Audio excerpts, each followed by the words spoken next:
मेरे प्यारे बच्चों, सीटेट 2026 बाल विकास एवं शिक्षा शास्त्र CDP जो आपका 5वां दिन है अर्थात 5वां भाग सर MCQ प्रैक्टिस सेट लेकर आ गए हैं।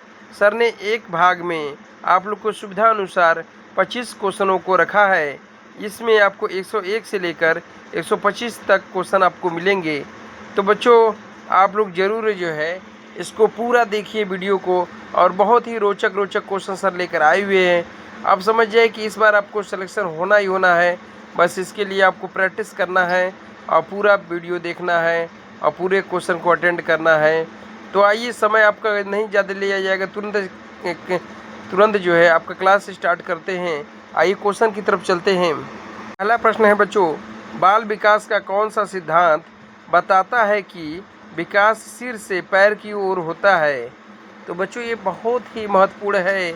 ऑप्शन आप लोग देख लेंगे। पहला है निकट दूर सिद्धांत, दूसरा है सामान्य से विशिष्ट सिद्धांत, तीसरा है मस्तक को ध्वमुखी सिद्धांत, अगला है बच्चों निरंतरता का सिद्धांत। तो इसका ऑप्शन सी आपको सही है, मस्तको ध्वमुखी सिद्धांत। ये आप लोग को याद रख लेना है, बहुत महत्वपूर्ण प्रश्न है आप लोग के लिए। अगला प्रश्न है बच्चों, निकट से दूर विकास का अर्थ है? तो बच्चों निकट से दूर विकास का अर्थ है विकास शरीर के केंद्र से बाहरी अंगों की ओर होता है।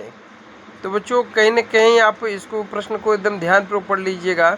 ऑप्शन ए में जैसे विकास सिर से पैर की ओर होता है, ऑप्शन बी में आप देखेंगे तो आपका ये सही में है, विकास केवल मानसिक होता है, विकास रुक कर होता है। तो इसका जो सही ऑप्शन है वो ऑप्शन बी है, विकास शरीर के केंद्र से बाहरी अंगों की ओर होता है, जो निकट के से दूर का विकास का अर्थ है बच्चों। और आप ध्यान देंगे कि सभी प्रश्नों को थोड़ा सा ध्यानपूर्वक पढ़ेंगे, आप उसके ऑप्शन को भी ध्यानपूर्वक पढ़ेंगे और समझेंगे तो आपको हर चीज़ें समझ में आती रहेंगी। आइए अगला क्वेश्चन की तरफ चलते हैं। अगला प्रश्न है बच्चों, विकास और वृद्धि में क्या अंतर है? तो बच्चों दोनों समान हैं, केवल वृद्धि केवल मानसिक होता है, विकास केवल शारीरिक होता है। तो जो ऑप्शन बी इसका सही है, वृद्धि मात्रात्मक एवं विकास गुणात्मक होता है, एवं ये दोनों होते हैं। अगला प्रश्न है बच्चों, निम्नलिखित में से कौन सा विकास का सिद्धांत नहीं है? तो क्वेश्चन को आप लोग ध्यान देंगे। निरंतरता, व्यक्तिगत भिन्नता, निश्चित क्रम, केवल रटने का सिद्धांत। तो बच्चों रट कर आप जो है कोई विकास का सिद्धांत रटने पर जोर नहीं देता है, अर्थात केवल रटने का सिद्धांत आपका ये सिद्धांत विकास का नहीं है। ठीक है। अगला प्रश्न है बच्चों, पियाजे के अनुसार संज्ञात्मक विकास की प्रथम अवस्था कौन सी है?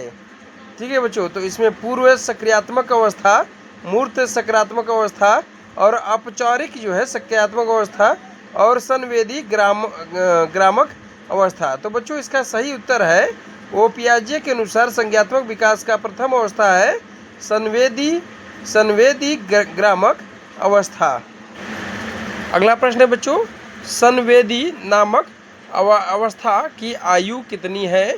तो बच्चों संवेदी जो होता है वो अवस्था आपकी 0 से 2 वर्ष की होती है। ठीक है, 0 से 2 वर्ष की जो अवस्था होती है उसको हम संवेदी गामक जो है अवस्था कहते हैं। पियाजे के अनुसार बच्चों, पियाजे के अनुसार 2 से 7 वर्ष का बालक किस अवस्था में होता है?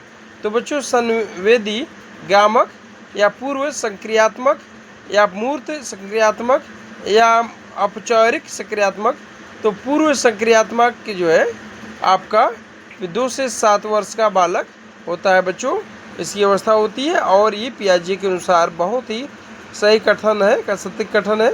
अगला प्रश्न बहुत महत्वपूर्ण है आप लोग के लिए, बालक में तार्किक चिंतन का विकास मुख्यतः किस अवस्था में होता है?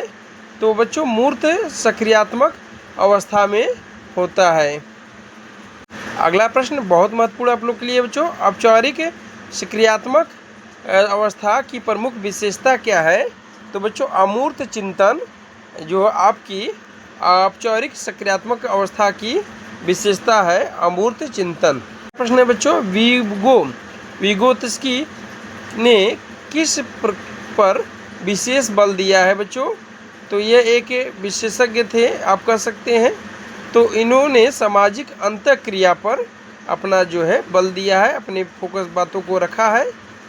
जो ऑप्शन ये सही रहेगा। अगला बच्चों, जेपीडी का पूरा नाम, जेपीडी का पूरा नाम पूछ देता है तो जोन प्रो एक्सिमल डेवलपमेंट, ठीक है, इसको याद कर लेंगे आप लोग, सही याद रखेंगे आप लोग। एसके फील्डिंग का क्या अर्थ है बच्चों? तो देखिए, इसमें सीखने में अस्थायी सहायता प्रदान करना, सीखने में अस्थायी जो है सहायता प्रदान करना। अगला प्रश्न है बच्चों, थार्नडाइक का कौन सा नियम अधिगम से संबंधित है? तो बच्चों, प्रभाव का नियम, ये बहुत ही आपका सटीक क्वेश्चन है और बार बार ये प्रश्न पूछता है आप लोग को, तो बहुत ही महत्वपूर्ण ये प्रश्न है बच्चों, सर जो आपके लिए लाए हुए हैं, इसको आप ध्यान देंगे। प्रश्न है बच्चों, ऑपरेंट कंडीशनिंग का प्रतिपादन किसने किया है? तो बच्चों, बीएफ स्कैनर ने ऑपरेंट कंडीशनिंग का प्रतिपादन किया है। बच्चों, शास्त्रीय अनुबंधन का सिद्धांत किसने दिया है? तो इसका उत्तर, सही उत्तर है बच्चों आपका इवान पावलोव ने शास्त्रीय अनुबंधन का सिद्धांत दिया है। और ये क्वेश्चन बच्चों कई बार एग्जाम में पूछा है, तो कहीं ना कहीं ये बहुत ही महत्वपूर्ण है, इसको आप जरूर ध्यान दीजिएगा। अगला प्रश्न बच्चों, अंतर्दृष्टि का सिद्धांत किसने दिया है? तो कोहलर ने अंतर्दृष्टि का सिद्धांत दिया है। अगला प्रश्न बच्चों, निम्न में कौन सा सीखने का संज्ञात्मक सिद्धांत है? तो बच्चों, सीखने का जो संज्ञात्मक सिद्धांत वह पियाजे द्वारा दिया गया था, इसलिए पियाजे उत्तर इसका सही होगा। अगला प्रश्न है बच्चों, बुद्धि परीक्षण का सर्वप्रथम विकास किसने किया था?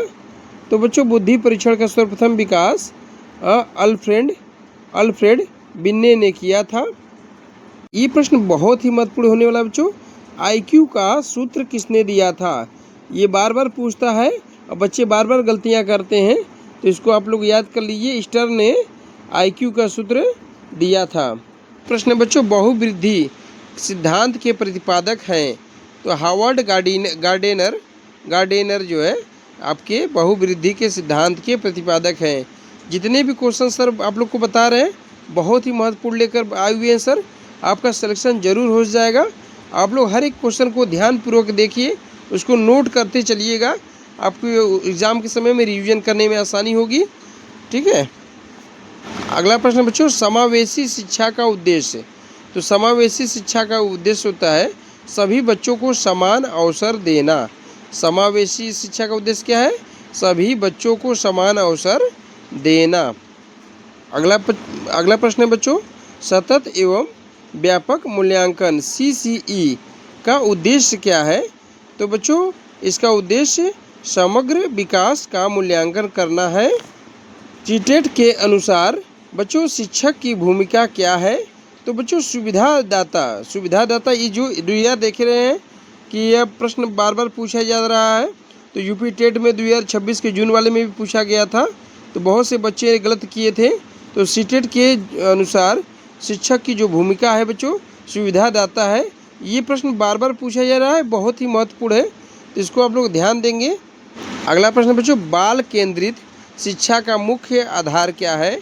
तो बाल केंद्रित शिक्षा का मुख्य आधार जो होता है बालक की आवश्यकताओं एवं रुचि, ठीक है, बालक की जो आवश्यकताओं और रुचि के अनुसार जो शिक्षा दी जाएगी उसको हम लोग बाल केंद्रित शिक्षा का मुख्य आधार बताएंगे।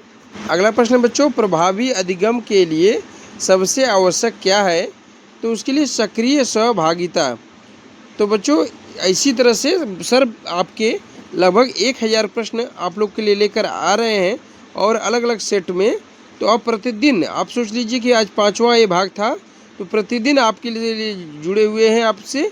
तो बच्चों, यदि आप हमारे चैनल पर नए हैं तो चैनल को सब्सक्राइब कर लीजिए, वीडियो को लाइक कर लीजिए और दोस्तों से शेयर कर लीजिए, क्योंकि आपको पूरा हब, एजुकेशन का पूरा हब और CTET इसका पूरा जो इस बार सर कलेक्शन लेकर आए हुए हैं, तो आपका सिलेक्शन ज़रूर होगा। आप ज़रूर इस उसमें सक्रिय रूप से आप जो है ना पास होंगे।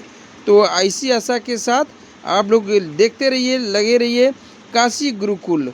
ठीक है, काशी की धरती से काशी गुरुकुल, जहाँ मिलेगा आपको ज्ञान, संस्कार और सफलता।